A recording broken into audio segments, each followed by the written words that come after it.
Thank you so much for watching Church of Uganda Family TV. It's a pleasure having you tuned in. This is the Family Hour, empowering families one episode at a time. This is our Wednesday edition.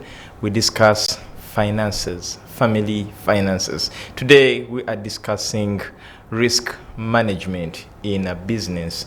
So if you're a business owner, you are intending to start a business, it is important that you pay attention to this topic because it is one of the ways through which you will thrive in your business. Edrine Osteen Mukalazi is my name, and with us is Reverend Jasper. Reverend, yes, I don't know why when a week goes by and people don't see you around, they start asking, what happened? No, it is good to be a brand. Maybe they think I'm a brand and I'm grateful. But also personally, I think I shouldn't be missing some of these talk shows because for three reasons. One, I also learn as I teach. Two, I also teach universities on finance management, on human resource. And I sometimes preach to the clergy on some of this. So I would need also to continuously, engage. Then number three, and most importantly, one of the biggest problems of families today is finances. True. Yeah, I mean, even today I had a young man. The biggest problem is I can't go home because my wife and child are waiting for something, some kavera, and I have nothing to carry. Wow. So in a way, that's the reality. But also, as we have been speaking, Jesus talks about more on business than heaven. The kingdom of God is like a pearl. The kingdom of God is like virgins. The kingdom of God is like 5 talents. You get it? So in a way, if you are a good preacher, you can't avoid business. True. And of course, Church Commission Holdings is the business arm of Church of Uganda. And in a way, for me, this is exciting. We started from there. Reverend, let us greet. Greetings, by the way, viewers and listeners. Yes. I have a listener. I normally, either because of the screen, I don't know what happens, but he normally listens in on his small katochi or smartphone which has no screen. And so listeners, viewers, we greet you in the name of Jesus Christ and thank you for keeping watching our family TV. It is exciting to have you and mainly for us to move towards those journeys. And in fact, in case of any question, sometimes we shall be now giving either telephones or somewhere where we can chat and be answering your questions to involve you. Exactly. That is very important because you realize sometimes we leave people in space. Yes. They don't know where to send their questions. That is very important. Now we are looking at risk management in business today, and someone would really, of course, we have a general term or a general perception when it comes to risks. It is commonly said, risks. But what is a risk in terms of business? How can you define a risk? A risk is a threat to the business, whether at inception or during the process of, growth. And at the end, that risk can even eventually make that business die. And every business has those threats. There is no business without a risk. In fact, the higher the risk, the more the profit. So, businesses without risks, without threats, are not worth investing in. And I will come to it later. So, in other words, the more the threats, the higher the interest. Why? Because when you risk highly, and you pass through, the profits will skyrocket. But those who take, measures, I don't want to risk. You can't say, I don't want to risk, and then you put anything in business. No, you'll get that money, like the one who had one talent, hide it somewhere where it is secure. And Jesus will come and ask you, why didn't you put it in the bank to gain some interest? In other words, really, failing to invest because of risks is an absurdity. And for a Christian, I want to encourage you. Risks are there, and we shall discuss how to identify risks, have mitigation measures, but you must be able to get money, invest, risks notwithstanding. Now, there is another term that normally moves hand in hand with risks. That is uncertainties. Yes. What is the difference between a risk and an uncertainty? Yeah, a risk can be known and measured. Uncertainty is what you don't know. So, I mean, there are actually 3 levels of risks. There's high risk, that's in red. Red, meaning this venture has very, very high threats. And threats are actually external, most of them. Then there is medium risk, which is yellow. And then there is low risk businesses, which is green, generally. To say, I think I'm going to put this money into this business. And the environment generally within this business, the risks are less. But as I said, but uncertainty, let me now talk about uncertainty, is things you don't see, but they will happen. And you can't predict them. You can't predict them. In law, we call them force majeure. That you see, some of them are like floods, some of them like COVID. I mean, it was high risk, but uncertain. To the extent that it comes, schools are closed, radios and televisions are closed, no transport, very high risk, but nobody knew. Now, the challenge with uncertainties is that nobody knows how it went. So nobody can explain properly why we are no longer putting on masks, even in television. That's now the danger of uncertainty, that you may not easily predict it. And when it comes, it can totally wipe out your business. But as we shall see later, every threat, every uncertainty brings an opportunity. So those people who began producing sanitizers, those who began producing masks, those who said that we need, secure presses, big halls, made business, and a lot of business. But those who said, COVID has come, we never knew about it, and they slept, their businesses are still now in a limbo. So uncertainty is what you can't tell, but risks, you can actually measure them. To measure the risk that I'm entering this business, and this risk is high, and I have what they call, later we shall talk about it, mitigation measures for each risk, to have a solution to it. And you must have what they call a risk plan from the beginning. That this high risk, I will do this. This medium risk, I will do this. This low risk, this is the measure. So that as you move your business and the risk comes, it doesn't surprise you. In fact, you are surprised when it doesn't come. Because you are now putting preventive measures around the risk. Okay. Yes. Very, very important. There is something you talked about which we can't just leave at. You were giving us the types of risks. You gave us 3, but it was just sketchy. Yes, okay. And we can get into the details so that someone can really understand this very well. Yeah, in terms of business management, there are actually several types of risks, but the biggest one is what they call operational risks. Okay. So you have like a transport company, and your vehicle is moving. There are accidents. Sometimes the tire bursts. Those are operational. That during daily running of this television, for example, power can go off. Yes. It is operational. And so it is a risk that threatens the business because it will interrupt the movement of the business. Then others are financial risks. Financial risks is that you go, for example, to the bank, there are interest rates, there are default charges, there are then, if you don't pay properly, they do what? They begin penalizing you. All those are charges. And the financial risks also internally include fraud. That you have people inside who are willing to begin taking from you. Then there are also what they call reputational risks. Now, because I work with the church, church thrives on reputation, integrity, the values that we cherish.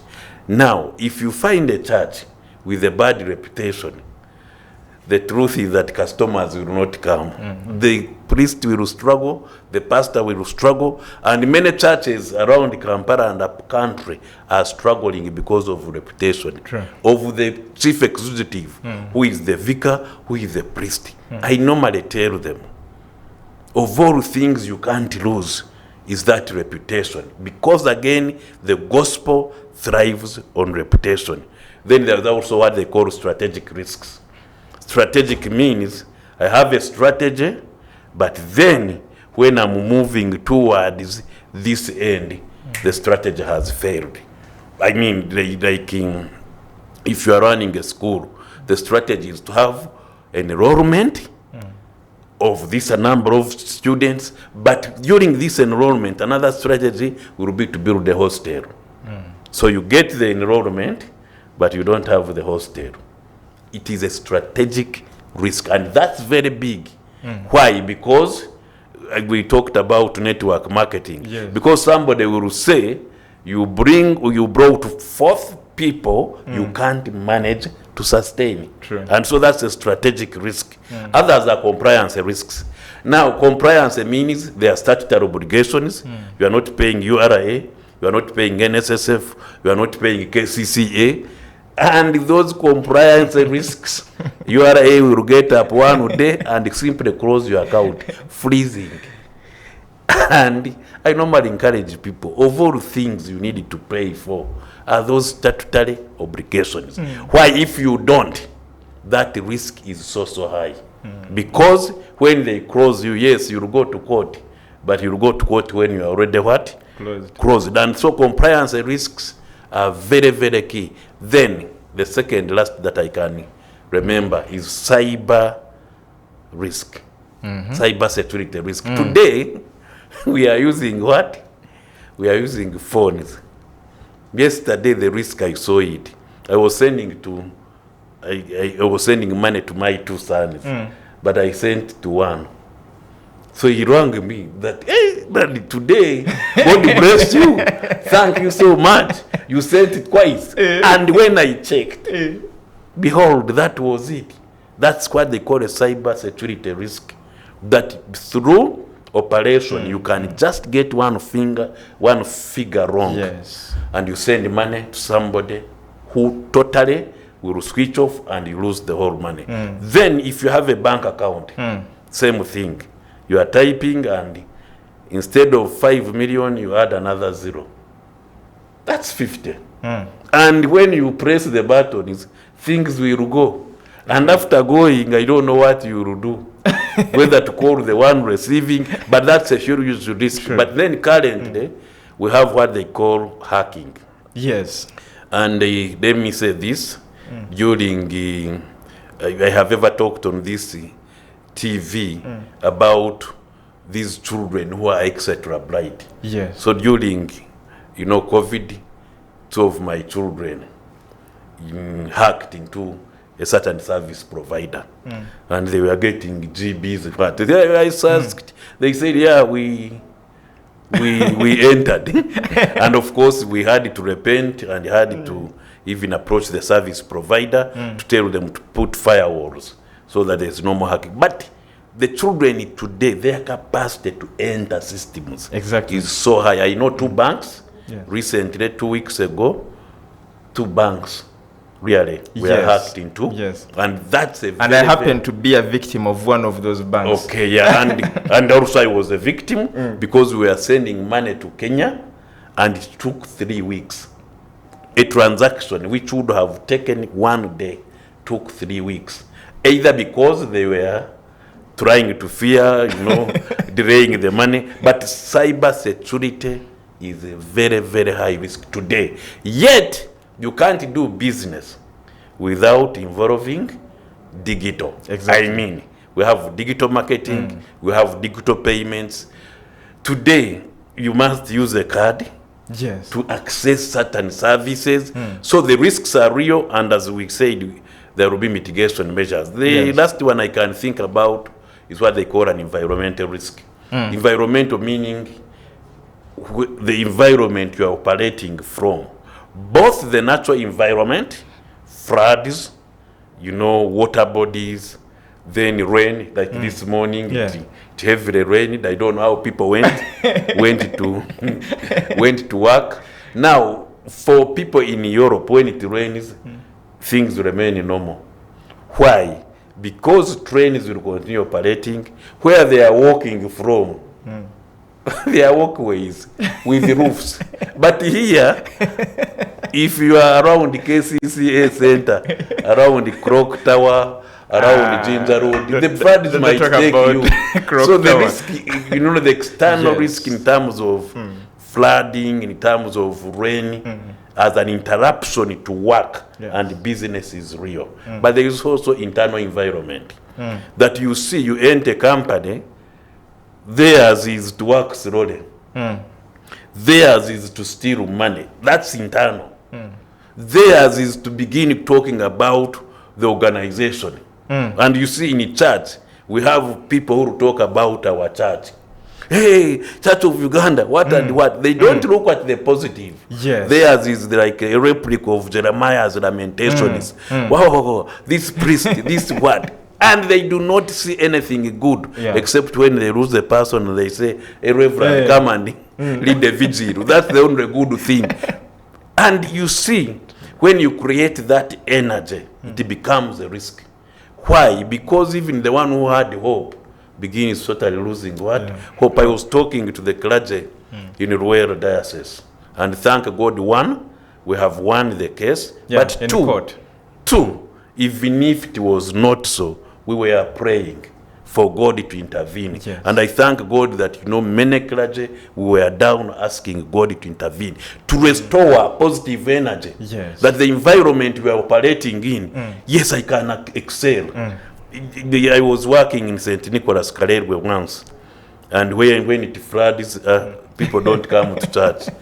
But when I was seated, I saw a banana fiber. A banana, I don't know who had put it in garbage, but it had come out and it had a huge banana plantain. I am using local language. It had a big matoke. And I wish I had taken a photo, but it told to me something, that even if the environment is bad, you can actually thrive. You can come out. And therefore, if the environment is bad within, still as a worker you can thrive without necessarily having those risks affecting you. And so if you're a good worker, get up early, work so hard, it doesn't matter what others, the bad energy they are bringing. But again, that's an environmental risk, which can be tricky. I have now remembered there is also HR risk, human resource. That you see, many people have had what they call competitive education.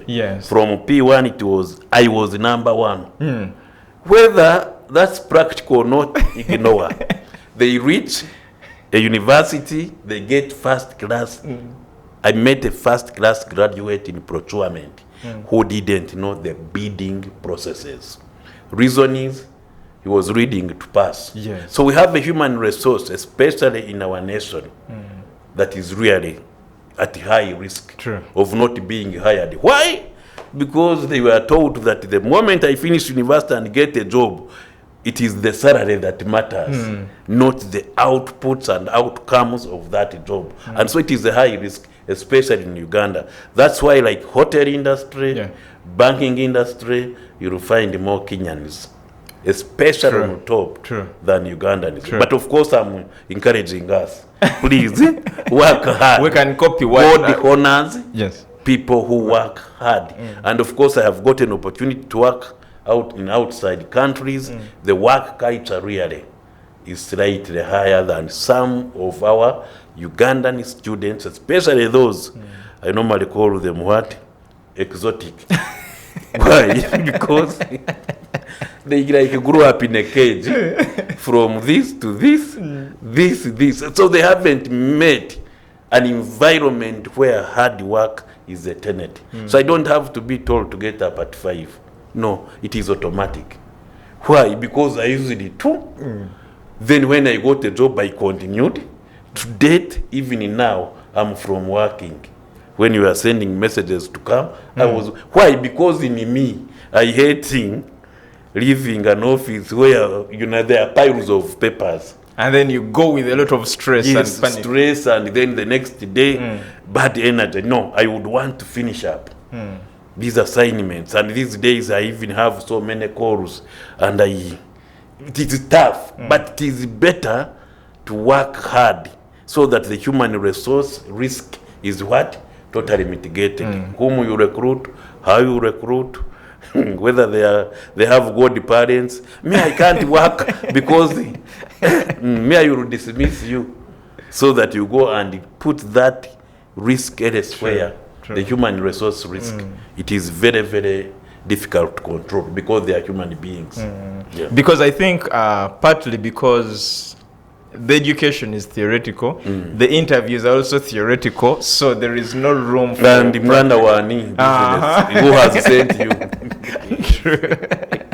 Well, we want to look at how someone can identify a risk basing on the number of risks that you have shared with us. Yes, so in a way, there are like 6 phases of risk assessment. In fact, we call it assessment. Number 1 is to identify the type of risk. Identifying what type. Is it financial? Is it human resource? Is it about the strategy? Then when after identifying, you prioritize in terms of high, medium, and low. High is red. Medium is yellow. Low is green. Or you can put white, something that you can manage. So, and that priority is very important, because when you are looking for what they call entry points, mitigation measures, you go according to the big risk. You first handle the high. Then number 3, after knowing that, there is what they call risk profiling. That this company, the following are the risks. You go to HR, you go to finance, you go to operations, and you put what they call a risk profile.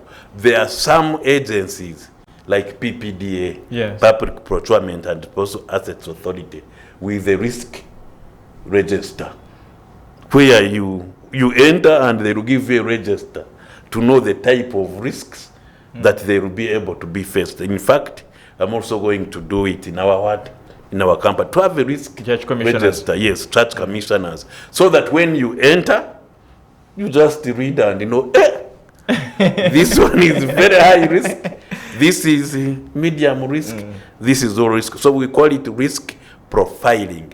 Then immediately after risk profiling, you formulate mitigation measures. You formulate now this risk, operational risk. For example, if you have a bus company, please listen, especially people with transport.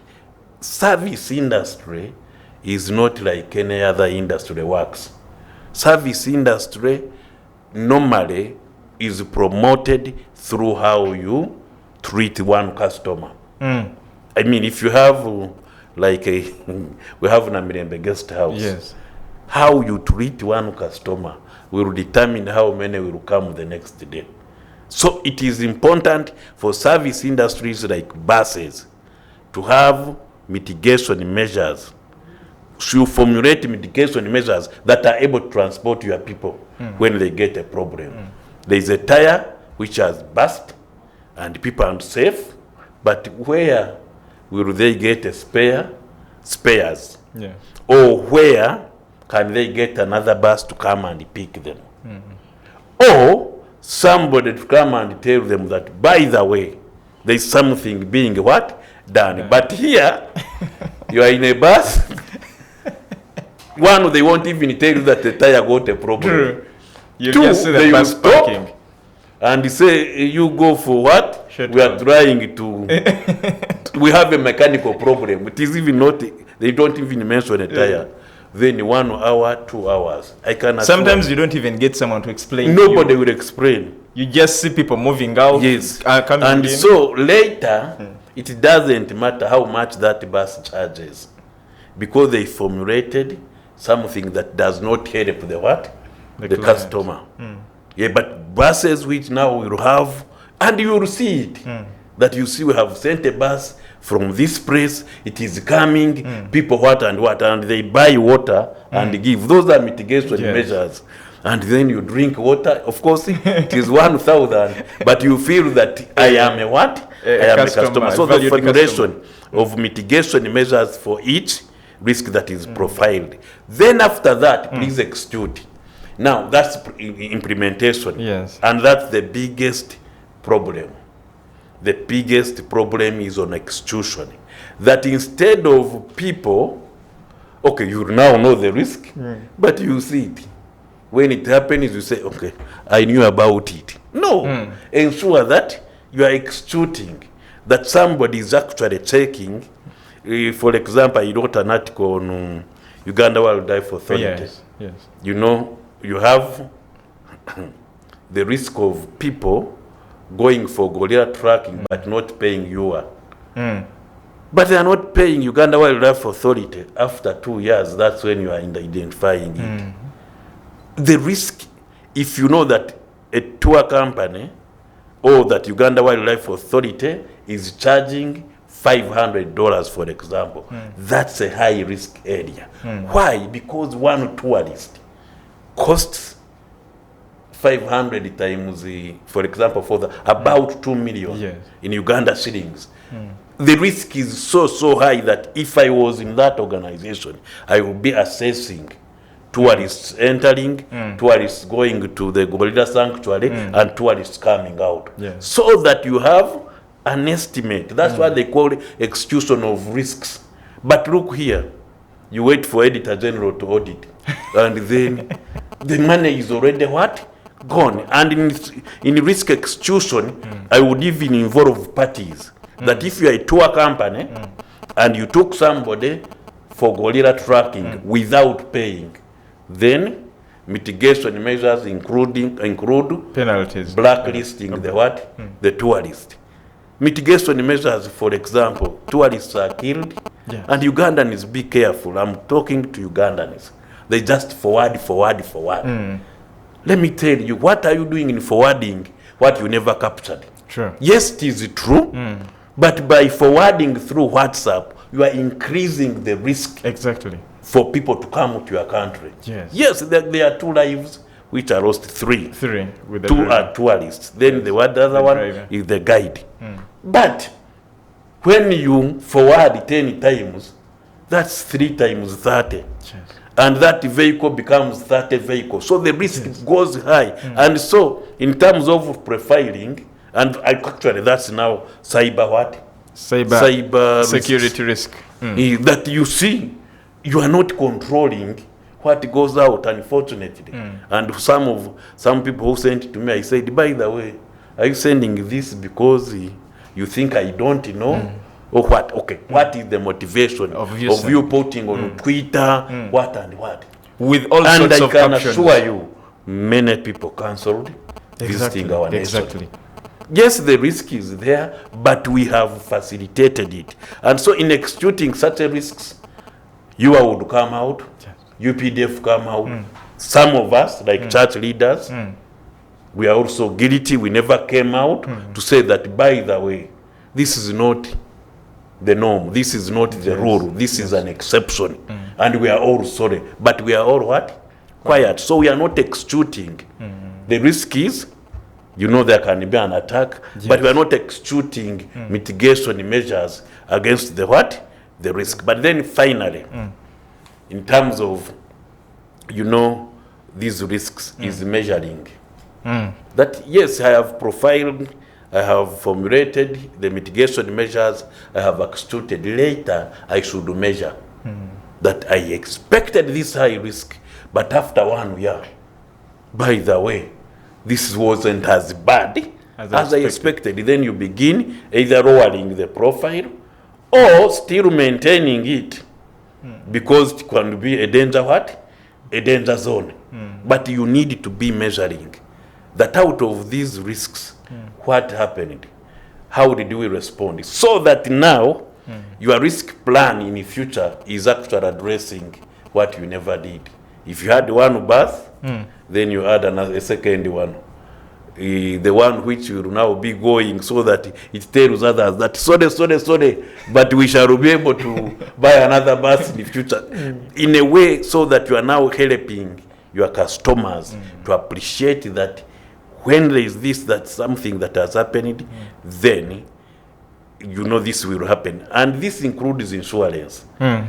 Maybe I think I need to go to what type of interventions do we do for the risks. Now, there are about 5 types of it. Let us first take a commercial break. When we return, we start with those interventions. Stick with us. Okay.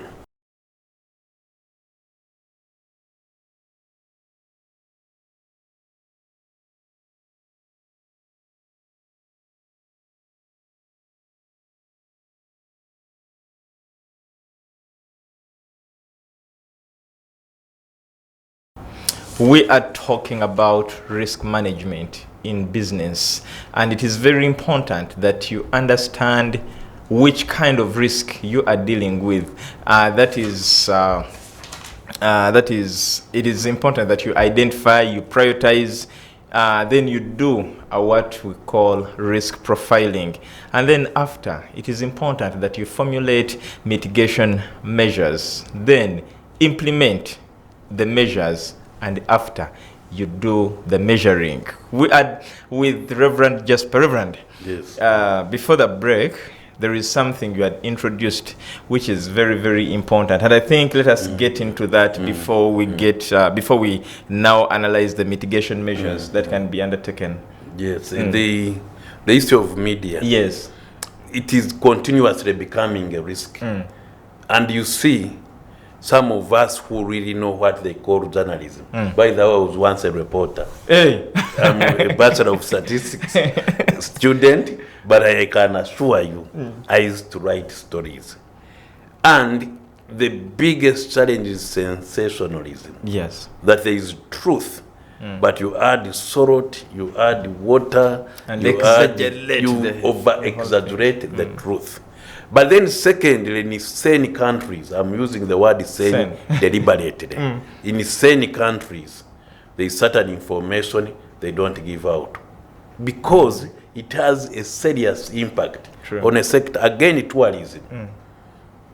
If you check the number of people who have cancelled to come to Uganda, again, nobody will say it was okay for people to die. I mean, I sympathized with the couple on a honeymoon and they are killed foolishly. But we've also had those who died. They have not gone to Queen Elizabeth, but they have died. They have died. But again, in sane countries, that will happen, but won't go all over.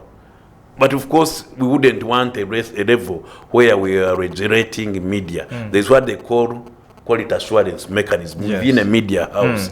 An editorial policy to say, instead of putting these pictures, let me leave them. But we have a media that facilitates risks. And I think some of them enjoy when people are fighting. Others will enjoy. I was in Ruwero, for example. And the media was reporting that Ruwero is on fire, groups are coming to fight. I was there. And they took pictures of young children taking, carrying posters. And the vehicle which came, it was hooting 3 times. And that's what you are putting on TV. You are not putting on TV that old woman who is seated and wondering what is happening. And you see, when I was studying a little bit of media, I was told that when 2 people are on top of a building and one falls, it is good for the media to focus on the one who is still remaining on the top. The reaction, the word. That's a better story than the one who has fallen. The fallen, it is clear. Things are bad. But the reaction of the one on top of a building will give you the story of the shock, of the reaction that this has happened. So media, I'm appealing to you, be like Family TV. At least report some good news. And I can assure you, we shall still buy them. True. But I detest people who concentrate. Yes, I'm a Twitter person. By the way, I was Facebook, seriously. And I would also report some news which is true. But I found out that I was facilitating certain culture of believing that nothing is good. So I closed my Facebook account. I have now spent 3 years without what? Going on Facebook. And I am not, okay, I might miss it a bit. But no, I'm not going to facilitate bad news over the truth of the gospel. There is a funny video that is making headlines on Twitter about a lady who resembles the Prime Minister, and you know, before we know it is everywhere, and everyone is saying this is your Prime Minister. I watched it this morning, and you see, I am on my devotion reading the Bible. Then I see on a church a church group, Prime Minister. So I was like interested. I open, somebody is falling off another one. Okay, let me assume that was true. Then what? So what are you teaching me? Why should I waste my MBs? Opening up something that won't help me. Okay, let me assume again she's the one. But then what? Okay, what am I learning? That we have leaders who fall all over in excitement or what? And you see, the tragedy is the one who forwards has no relationship with the initiator. Exactly. And so false news, as a risk, by the way, to businesses, will spread. Yesterday, I was watching also a TV where they said rice has some toxins. It's poisonous. Yes. Rice in Kampala. Yeah, generally, that's a good research. But I would want to know which type of rice. I would also want to know what percentage of toxins are risky and not risky. What happened? Because I was serving in the evening. My friend, I jumped rice. And so the risk of now rice growers. And again, those people who have rice in their this shops. is with all due respect. Research I like. I'm a statistician. But instead of being ambiguous, you rather wait. So that when you release a report, some people will make choices based on what is true and statistically proved. But for you to now say, and of course I even eat rice in Kampala. We don't have any rice garden. I was in Ruero, but I never ate it. Because they might have bought it from Kampala. I mean, and I'm now trying to talk, actually this is a good example, that yes, one would want to interrogate more. Because you are saying some types of rice are okay, others are not. But you are not saying what is okay. Because one, there is a risk of litigation. Two, I think you are not very, very sure which one is okay and which one is not. So the reality is, you've prevented me to consume. But I'm not very, very sure whether you are right or not. And then when I'm a trader, the risk is so high. So high. Yes, even water in Kampala one time. Again, especially these foods, it increases cancer, what and what. So the risk of now the traders, it goes so high. Chicken, remember? That they eat ARVs. Now, when I'm in the hotel, I jump chicken. And let me tell you, I used to enjoy my chicken. So it is. There is also time they told us that beans in Kampala are prepared with Panado. They add in some Panado. Then it also have these toxins. So what will I eat? Okay. The risks are there, yes. But try to help us, lead us into somewhere, so that there are alternatives, because we must eat. I mean, even if vegetables have been talked about. So what do people eat? And so again, let's be careful, especially if we are sure that this will now make a very high risk for people in consumption, but also for the trader, because there are those who are genuine. True. And I can assure you, if you are genuine, it will be difficult for you to begin believing in any truth. Yeah. Yeah. Thank you so much, Reverend, for that insight. Now, still before the break, you had introduced something to do with insurance and the factors that someone can base on. I think let us do that, and then we shall get to the mitigation. Yes. So how do you engage with risk? Number one, you can transfer risks. We call it insurance. Insurance. That you see, instead of like this church building we are in, it is totally insured, and it has so many policies, to the extent that if anything happened, of course God forbid, and it won't happen, one is sure that you can get compensation. Vehicles, if you are insured vehicle, that's transferring the risk from yourself to the what? To the insurer. And that's very, very good. And the companies, please ensure that you use those insurance companies. In Uganda, again, we don't know how to use insurance. Because no one has really come out. Like, people trust more, I think, things about certain people. But none of those people has come out to teach people about insurance. That's why it's the reason that people are even objecting the insurance policy that the Ministry of Health is coming up with. Because when you hear insurance, people think... Yet you know that you are transferring the what I will call my cousin sister Sylvia Mngevesa, who works with the insurance training institute, to come one of these days for us to learn about the risks of not insuring compared to you transferring. And by the way, I'm on a health scheme, insurance, and I can assure you, I may not have fallen sick, but somebody who fell sick under my cover. For me, I think we benefit a lot. Why? Because the risk is spread. Secondly, have systems to prevent the risks. I have seen it is high risk to collect cash. So what I will do, I will digitalize.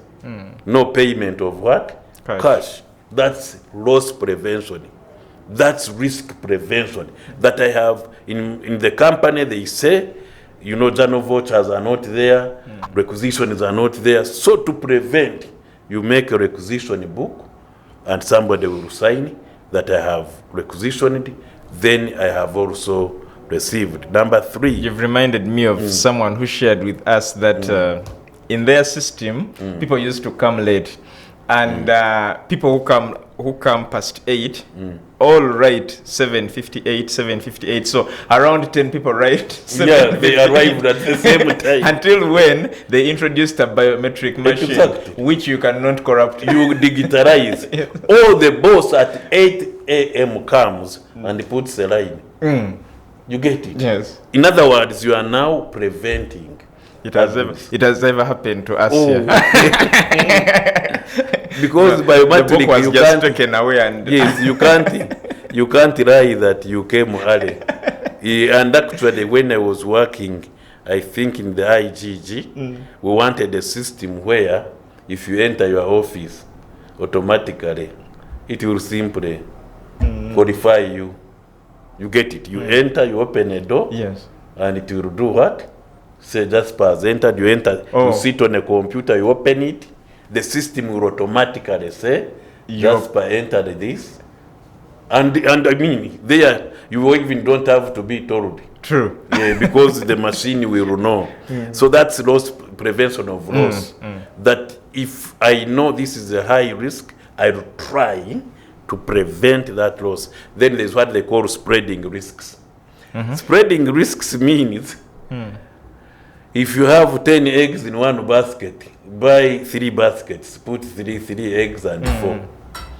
You are spreading the what? The risk. Instead of saying, let me invest only in this, then you begin saying, oh, there are sister companies which can what?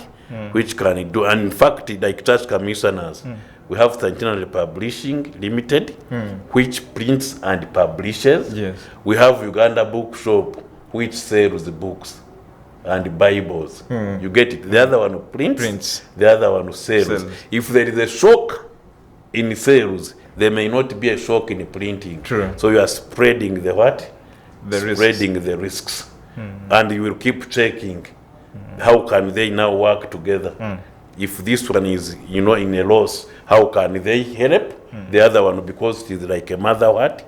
A mother company. And spreading loss is really, spreading risk is very good for very many companies. Yeah, you are a bank, for example, but under the bank you have an insurance company. Under the bank you have another, so that if things are failing somewhere, you are able to still make what? Profit. Then there is what they call retention.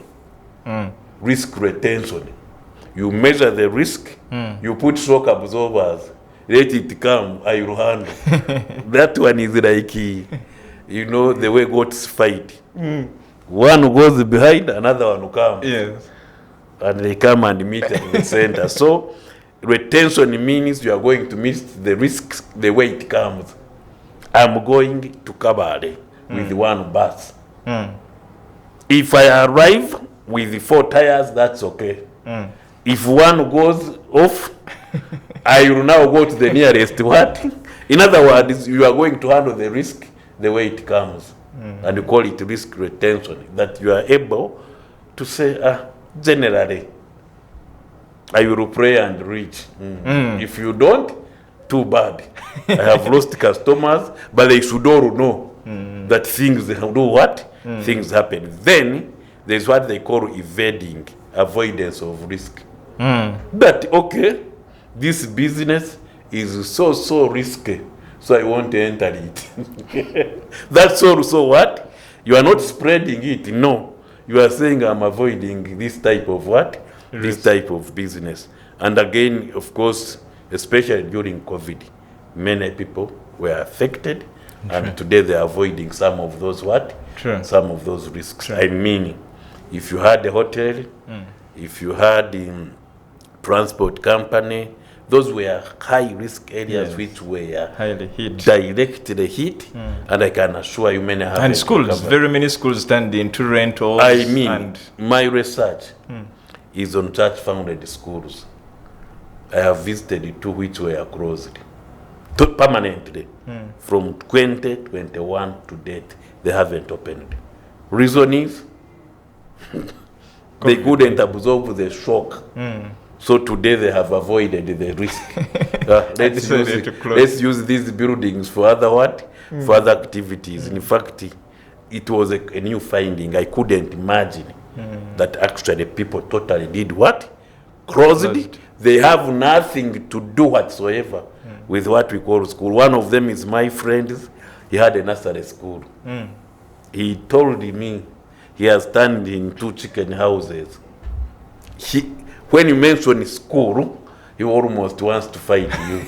So those are the challenges. I've also known some church that had constructed a guest house, but they have since abandoned it. Why? Because of the after effects of COVID-19. And it is real. It is real. Even the housing industry. Of course, we sometimes pretend, but the housing industry was high hit. True. The people can't pay rent now. Those who are paying are in arrears under COVID. Yes. So and I see, and I have a friend in government saying we managed the COVID. No, you never. You are simply pretending, and the effects will continue coming. Because, I'm a numbers person. The effects of COVID will continue coming in almost all industries, and we may take about 5 to 7 years to totally recover from the shocks. Because it was a shock. To close a nation for 6 months, I can assure you, it is not as easy. And again, closed, no business, no what yet you have to pay. And not closing was also as risky. You get it? And so I'm not blaming closure. I'm simply saying reality is that because of closure, we shall be in shocks for about 7 years. But nobody is talking about it. It is as if business. No, it can't be business as usual. because I mean people were not earning, so they can't pay taxes. Others were laid off permanently, by the way. True. And don't think that you can totally have an economy closing and then you can wake up and miracles happen. They don't. But in church, of course, miracles happen. You've reminded me one thing. The government is putting a lot of efforts to see that people benefit in parish development model funds. But now, I was in some community 2 or 3 weeks ago. These people had received money. So, the person I was with introduced me as someone from Kampala. So, people were like, so we can trust this person from Kampala. Wama, for me, I want a flat screen. For me, I got this money, but I've always yearned to have a flat screen. Then the other one was like, I want a smartphone. I've always desired to have a smartphone, but I'm told in Kampala there are a variety. So I can get one at 500,000. Is it possible for you to buy it and put it on a taxi to send it? But this is parish development model. I wrote 4 articles on parish development model. And you see, when you have a model, again with all due respect, where you have not mobilized capacity down to receive. True. And you just say, money is coming. Let me tell you, people will organize themselves and get the money and eat it, and that's all. And so, in terms of social accountability, please note there are 4 things. Number 1 is what they call community empowerment. That before I send this money, I have empowered the communities for themselves to ensure that whatever money comes, they can utilize it for the purpose for which that money has been sent. Empowerment. And empowerment means really you are not simply giving information. You are encouraging communities. If you are saying that we need groups, for those groups to have been there, we are not forming a group to receive a flat screen. Because, again, if you buy a flat screen, you need electricity to pay for it. Yes. Okay, you might watch Nigeria, but you need money to eat. And so forth. So number 1 is community empowerment. That we have communities empowered enough to receive the money. Secondly is access to information. That, this PDM money should be used for 1, 2, 3, 4 things. Not to buy TV screen, not to pay school fees, not even to marry another woman. There are those who are using it to get another one. Not to do 1, 2, 3. Access to information. That this is the amount, and you use it for 1, 2, 3, 4, and you will be able to pay back 1, 2, 3, 4. Then, number 3 is responsiveness. A responsive government. That the moment we know that these people have access to information, they are empowered, then we shall respond according to their needs, not according to our priorities. Now, what are the priorities? We shall send 100 million to a parish. That's our priority. But the question is that what they need? So if they need more than 100 million, what happens? And who will access what and at what time? A dysfunctional what? System. In other words, the model may be good, but you haven't learned that priorities on the ground are different from priorities on top. And so when you send money, people haven't eaten, they will go and buy food.